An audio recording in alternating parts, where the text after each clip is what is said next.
yurttaşlar. Her kim özünün hobbisi bo'ladi-ku. Mening hobbim shunday голубой yellar. Xullas, zelen, gullar yaxshi ko'raman. Bog'ini qarasang, bugun 6-noyabr. Gazonimga desam chiqib turibdi yana. Go'mguk. Men sovuqqa ko'p qaramayman. Suv postoyanni ichiraman. Buzlayınca suv ichiraman postoyanni. Yana hozir ham izg'ar bo'lib turibdi yana. Belgilar toza aytdim, hozir ham izg'ar.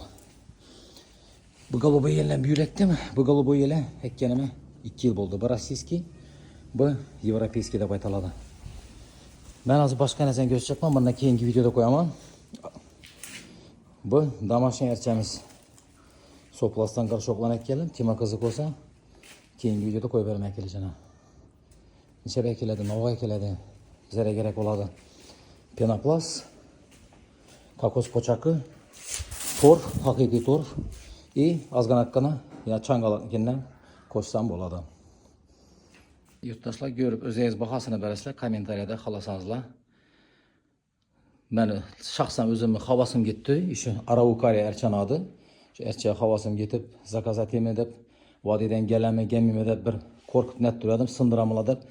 Yok, lekin через BTS geldi, zakonniy geldi. Direkt Soplastdan borib oldim. Ekranda nömerlerini kaldıramam. Sizlerim eğer xalasanızlar через BTS zakaz etib oldiraverasizlar. Hatta Instagramda köp çıkıp tuttu reklam etib. Endi bu ishonchli deb aytib turibman da. Yine o'zime zakaz etdim. 2 danani proba zakaz etmedim. Verdiler, geldi, zakonniy bo'lib keldi.